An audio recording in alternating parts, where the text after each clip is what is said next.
नमस्कार दोस्तों, मैं हूं निर्मल सर और आप देख रहे हैं हमारे यूट्यूब चैनल स्पेशल स्टडी पर हमारी इंग्लिश की ग्रामर क्लासेस।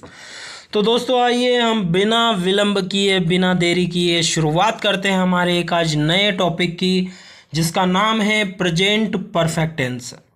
इसके पहले अगर आप चैनल पर नए हैं तो चैनल को सब्सक्राइब कर लें, वीडियो को लाइक करना ना भूलें दोस्तों, और अपने दोस्तों को ज़रूर शेयर करें, क्योंकि मैं आपको बहुत कम समय में बहुत ही शॉर्ट टाइम में बहुत ज़्यादा चीज़ें आपको देने वाला हूँ, बहुत ज़्यादा चीज़ें आपको सिखाने वाला हूँ दोस्तों।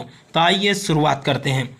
आज का अपना टॉपिक है प्रेजेंट परफेक्ट टेंस। देखो, परफेक्ट का मतलब होता है 100%, और 100% कब हो जाता है जब हम बोलते हैं कि भैया ये पूरी तरह से कंप्लीट है दोस्तों। ठीक है, तो देखिए इसका हिंदी मीनिंग होता है पूर्ण वर्तमान काल। क्या होता है दोस्तों? पूर्ण वर्तमान काल। देखिए मैं आपको हमेशा बताता हूं कि हमें तीन पॉइंट पढ़ने होते हैं। पहला होता है पहचान, दूसरा होता है नियम, तीसरा होता है संरचना यानी कि स्ट्रक्चर दोस्तों। तो आइए पहला पॉइंट देखते हैं, पहचान। तो पहचान क्या रहेगी हमारी? हिंदी वाक्यों के अंत में चुका है, चुकी है, लिया है, दिया है, किया है, आया है, गया है आदि शब्द आते हैं दोस्तों। आशा करता हूँ आपको इतना समझ में आया होगा। अब दूसरा पॉइंट आता है अपना रूल्स का। रूल्स बोले तो नियम। देखो, बिना नियमों के अगर हम जिंदगी को जिएंगे तो जिंदगी हमारी बेकार हो जाएगी दोस्तों। तो आइए हम इसमें भी नियमों को ध्यान में रखेंगे। तो अक्सर मैं आपको दो नियम बताता हूँ। पहला नियम होता है मेन वर्ब का। मेन वर्ब यानी होती है मुख्य क्रिया, यानी कि मेन काम आप क्या कर रहे हो उसको हम लिखेंगे। तो यहाँ पर जो मेन वर्ब होती है उसकी दोस्तों थर्ड फॉर्म आती है, यानी कि तीसरा रूप आता है। इसके बाद में दूसरा नियम होता है हेल्पिंग वर्ब का। हेल्पिंग वर्ब यानी होती है सहायक क्रिया, वे इसकी मदद करने वाला कोई तो होना चाहिए। तो मदद करने वाले यहाँ पर हेल्पिंग वर्ब हमारी दो हैं, एक हैज़ है और एक हैव है। हैज़ का यूज़ हम ही, सी, इट, नेम के साथ करते हैं दोस्तों, यानी कि सिंगुलर नाउन के साथ हम हैज़ का यूज़ करेंगे। इसके बाद में हैव का यूज हम आई, यू, वी, दे के साथ करते हैं, यानी कि प्लूरल नाउन यानी कि बहुवचन कर्ताओं के साथ, बहुवचन सब्जेक्ट के साथ हम इस हैव का यूज करते हैं दोस्तों। आशा करता हूँ आपको इतना परफेक्ट तरीके से समझ में आया होगा। तीसरा पॉइंट आता है अपना स्ट्रक्चर। स्ट्रक्चर बोले तो संरचना। संरचना यानी कि ईश्वर ने हमें बनाया है तो हमारा भी आकार, प्रकार, रूप, रंग दिया है दोस्तों। हमारे आँख को कहाँ व्यवस्थित करना है, नाक को कहाँ व्यवस्थित की है, सारी सिस्टमेटिक उस ईश्वर ने हमें रखा है। तो हमें भी ये संरचना पता होना चाहिए कि टेंस को बनाते समय भाई अगर संरचना नहीं होती, स्ट्रक्चर नहीं होता, तो कोई ऑब्जेक्ट को कहाँ लिखता, कोई सब्जेक्ट को कहाँ लिखता, और मामला तो गड़बड़ था। तो आइए हम शुरुआत करते हैं संरचना की। तो सबसे पहले अफर्मेटिव सेंटेंस होता है। अफर्मेटिव का मतलब होता है एक सकारात्मक वाक्य जिसमें नहीं भी ना आता हो, क्या भी नहीं आता हो प्रारंभ में, और ना ही क्या और नहीं आता हो दोस्तों। तो ऐसे सेंटेंस को बनाने के लिए सबसे पहले हम सब्जेक्ट को लिखेंगे। सब्जेक्ट यानी होता है कर्ता, कर्ता यानी कि काम को करने वाले को पहले लिखेंगे। इसके बाद हम हेल्पिंग वर्ब हैज़ या हैव लगाएंगे दोस्तों, इन दोनों में से एक। अगर ये हमारे सब्जेक्ट रहें तो हैज़ लगा देंगे, अगर ये हमारे सब्जेक्ट रहें तो हैव लगा देंगे। इसके बाद में हमारी मेन वर्ब की थर्ड फॉर्म आएगी दोस्तों। फिर हम उसमें जोड़ेंगे अन्य शब्द, यानी कि जो बचे हुए शब्द रहेंगे उनको अंत में लिखेंगे, आखिरी में लिखेंगे दोस्तों। आशा करता हूँ आपको इतना समझ में आया होगा। दूसरा होता है नेगेटिव सेंटेंस। नेगेटिव का मतलब होता है एक नकारात्मक वाक्य जिसमें नहीं की भावना पैदा होती है। तो यहाँ हम क्या करते हैं, सब्जेक्ट को ऐसा का ऐसा ही लिखते हैं, हेल्पिंग वर्ब को ऐसा का ऐसा ही लिखते हैं। बस हमें हेल्पिंग वर्ब के बाद नॉट जो मेन वर्ब की थर्ड फॉर्म प्लस में हमें ऑब्जेक्ट लिख देना है दोस्तों। ठीक है, तो ये हमारा नकारात्मक वाक्य बन जाता है। फिर आता है इंट्रोगेटिव यानी कि प्रश्नवाचक। भाई किसी व्यक्ति से हम यहाँ पर प्रश्न पूछेंगे कि भाई क्या आप पढ़ाई कर चुके हो, इस तरह से। तो यहाँ पर हम सबसे पहले ये कहेगा इसको कि भाई देख तूने बहुत हीरोपंती कर ली, अब तू है ना थोड़ा पीछे आ जाए यार, मुझे आगे चला जाने दे। तो यहाँ हेल्पिंग वर्ब कहाँ आ जाएगी? आगे आ जाएगी दोस्तों। उसके बाद में ये सब्जेक्ट हमारा इसके पीछे आ जाएगा। फिर हमें मेन वर्ब की थर्ड फॉर्म ऐसी की ऐसी लगा देनी है, प्लस ऑब्जेक्ट ऐसा का ऐसा, और ये दराता जो है इसको लगाना ना भूले। इसको क्वेश्चन मार्क कहते हैं दोस्तों, क्योंकि खेत पर जाते हैं तो दराता ले जाना तो बहुत ज़रूरी है, नहीं तो काम काई से करेंगे दोस्तों। ठीक है, इसके बाद में इंट्रोगेटिव प्लस नेगेटिव आता है। तो अगर हमने इंट्रोगेटिव बना लिया तो इंट्रोगेटिव प्लस नेगेटिव बनाना ज़्यादा कठिन नहीं है। क्यों नहीं है?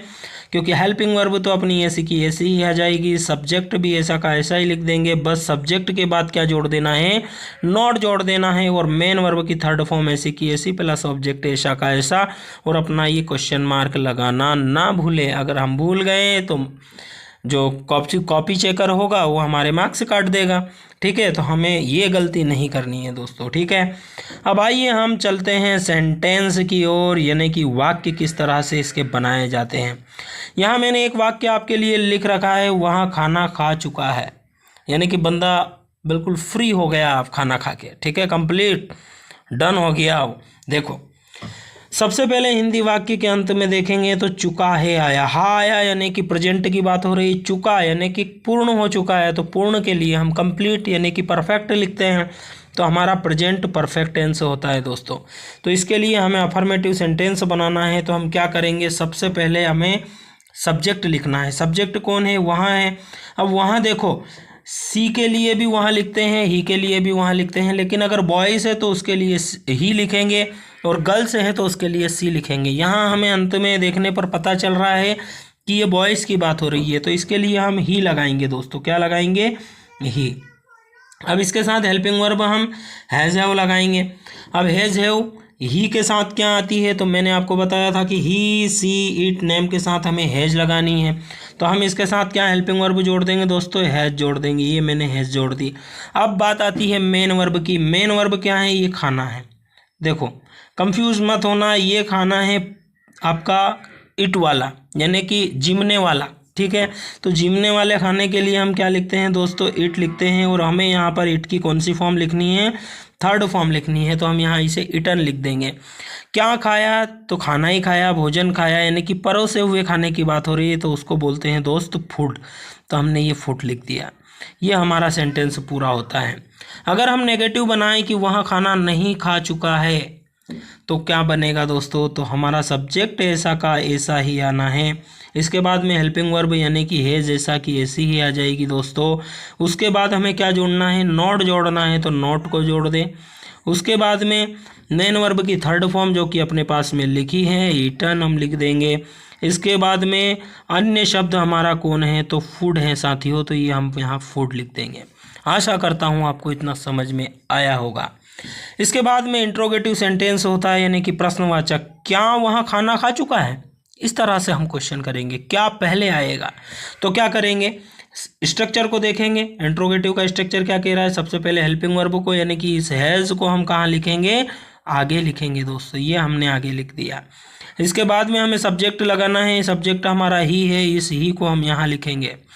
मेन वर्ब, और मेन वर्ब की कौन सी फॉर्म, थर्ड फॉर्म जो कि अपने पास लिखी है इटन, हम ये इटन को लिख देंगे साथियों। और यहाँ पर हमारा इटन के बाद में ऑब्जेक्ट यानी कि फूड आ जाएगा दोस्तों, तो ये हमने फूड को लिख दिया, FOOD फूड। और क्वेश्चन मार्क लगाना ना भूले, क्योंकि हम प्रश्नवाचक बना रहे हैं साथियों। अगला होता है इंट्रोगेटिव प्लस नेगेटिव, यानी कि क्या वह खाना नहीं खा चुका है, या क्या वहाँ खाना नहीं खा चुका है, तो इसके लिए क्या करेंगे, हेल्पिंग वर्ब ऐसी की ऐसी रहेगी, सब्जेक्ट ऐसा कैसे रहेगा, बस इसके बाद हमें नॉट जोड़ देना है, बाकी मेन वर्ब की थर्ड फॉर्म प्लस ऑब्जेक्ट आपका फूड आ जाएगा दोस्तों, और क्वेश्चन मार्क लग जाएगा। ये हमारा प्रेजेंट परफेक्ट टेंस बहुत ही शॉर्ट टाइम में, बहुत ही कम समय में पूरा होता है दोस्तों। अब आप इसे आराम से देख लें, पहचान, नियम और स्ट्रक्चर तीनों चीज़ों को कंठस्थ कर लें, और आपको स्पेलिंग आनी चाहिए, मेन वर्ब आनी चाहिए, इंग्लिश वर्ड। तो हम आपको अगर इतना आता है तो आप इसे आसानी से और बहुत ही सरलता से कर पाएंगे दोस्तों। अब हम अगली क्लास में प्रैक्टिस करेंगे इंग्लिश टू इंग्लिश, किस तरह से सेंटेंस आते हैं और उन्हें कैसे कन्वर्ट करना होता है दोस्तों। ठीक है, तो आज के लिए इतना ही। आप सभी को थैंक यू। एक बार फिर आपसे रिक्वेस्ट है कि आपको वीडियो कैसी लगी आप कमेंट बॉक्स में ज़रूर बताएं, और प्रेजेंट परफेक्ट टेंस को अच्छे से आप कंठस्थ कर ले दोस्तों। ठीक है, और आगे भी हम आपको ऐसी ही क्लासेस मिलती रहेगी, उन क्लासेस को आप ज़रूर अटेंड करें और अपनी ग्रामर को एकदम कंप्लीट करें। एग्ज़ाम तक आप परफेक्ट तरीके से सीख जाएंगे दोस्तों। टेंस हो, वॉइस हो, मोडाल्स हो या प्रीपोजिशन हो, मैं आपको एकदम फर्राटे बन यानी कि एकदम क्लियरली बहुत अच्छे से आपको कंठस्थ कराने वाला हूं दोस्तों। Thank you, bye bye.